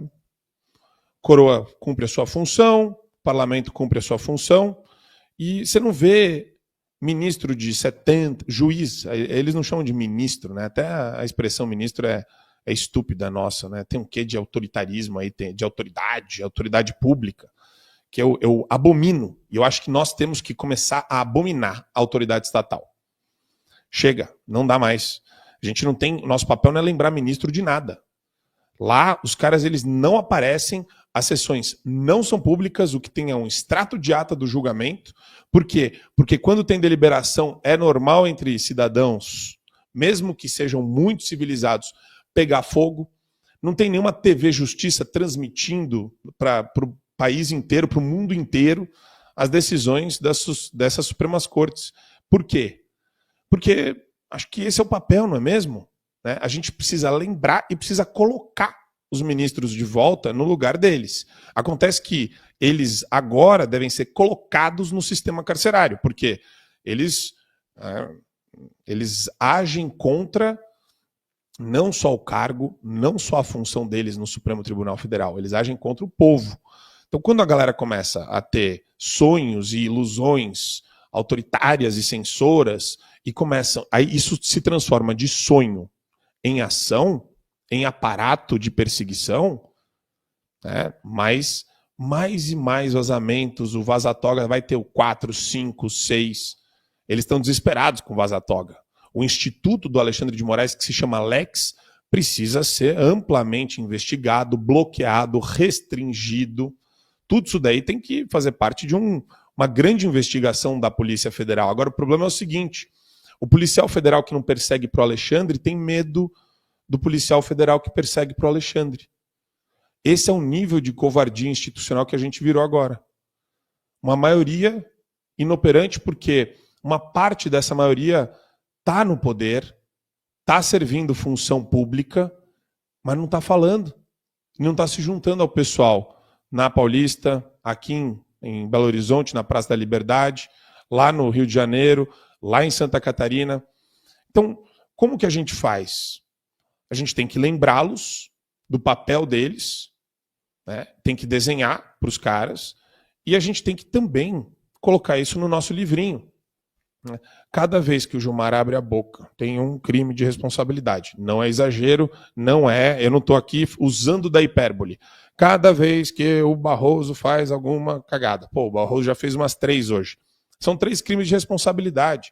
E precisa ser denunciado para fora, para dentro do Brasil. Agora, quem vai consertar essa bagunça institucional e esse regime de exceção que foi instalado em cima dessa bagunça institucional somos nós. É por isso que eu falo, a gente precisa saber responder às perguntas difíceis. Né? Como serão anuladas as decisões do Alexandre de Moraes, uma vez que ele sofra lá o processo de impeachment? Elas são anuladas dentro do escopo e do bojo do processo de impeachment, porque eu vejo muita gente, e é normal, nós aqui, o córtex frontal, ele está querendo resposta imediata para assuntos rápidos. Julgamento do Bolsonaro, tarará, tarará. Só que o que me interessa são as camadas, a segunda e terceira camada que vem depois. Né? Se tem maioria, então como que não colocam o Alcolumbre no Conselho de Ética por prevaricação? Ele é um prevaricador. Por que eu não escutei o Marcos Pontes chamar o Alcolumbre de prevaricador? Eu não acho que ele tem que dar entrevista aqui e falar, eu não quero pautar o cara. Mas eu certamente não esqueceria da prevaricação de Alcolumbre, porque é um crime em estado de flagrância. Ele prevarica enquanto nós falamos, enquanto eu dou a entrevista para vocês aqui na Gazeta do Povo, no Sem Rodeios. Então, se a gente não tiver de maneira coordenada as lideranças políticas, com as lideranças acadêmicas, com o que a gente tem de base na direita, é muito provável que a gente seja refém de uma composição do sistema para com ele mesmo. É isso que a gente não pode deixar nunca acontecer. Existe uma porta aberta ainda de interesse do Departamento de Estado americano que está com o gabinete do Trump, óbvio, trabalhando para abrir janelas para nós. Mas quem vai entrar, quem vai resolver, quem vai colocar lei, quem vai pautar PEC, quem vai pautar a opinião pública, quem vai trazer mais denúncia, os órgãos internos, o CNJ que precisa acabar, o TSE que precisa acabar, esses órgãos que precisam acabar, os americanos não conseguem acabar com isso para a gente. Isso é instituição criada no papel, que a gente errou. A gente errou. A gente é burro. A nossa Constituição é burra, nosso ordenamento jurídico é burro, porque ele é profundamente falho, para deixar chegar onde chegou. A gente é extremamente estúpido. Então, já que a gente é estúpido, a gente tem que pegar e fazer a lição de casa do zero. Tem que fazer a lição de casa do zero. Refundar a federação, refundar o Supremo Tribunal Federal. Ah, mas é difícil, Marco, não dá para refundar. Então, o que a gente pode fazer? Vamos desenhar uma estratégia. Quais são as reformas mais agressivas? Como é que a gente expande a janela de Overton no debate público? Eu não gosto desse negócio de... E aqui, não é nenhuma discordância do Deltan, mas eu não gosto de moderação em tempos de imoderação. Em tempos de intolerância contra nós. Aí eu tenho que ser moderado? Em tempos de intolerância e de ataque real, que prende, que silencia e que autocensura contra nós, eu tenho que ser educadinho? Educadinho com quem? Com o cara que matou o Clériston? Eu tenho que ser educado com esse cara que prendeu a Débora por 14 anos? Eu tenho que ser educado com todos os ministros? Eu preciso bajular ministro? Elogiar o cabelo do ministro? Fazer que nem um monte de advogado fez na sustentação oral de semana passada? Um papel pífio? Degradante? Degradado? Diretamente do Brasil, quem vos fala, mestre Dinho, trazendo sempre informações na palma da sua mão. E o meu convite especial, por gentileza, entra na descrição desse vídeo. Urgente! Clicar nos links abaixo. É uma surpresa e você pode ganhar muito dinheiro. Repito! Urgente! Clicar nos links abaixo. É uma surpresa e você pode ganhar muito dinheiro.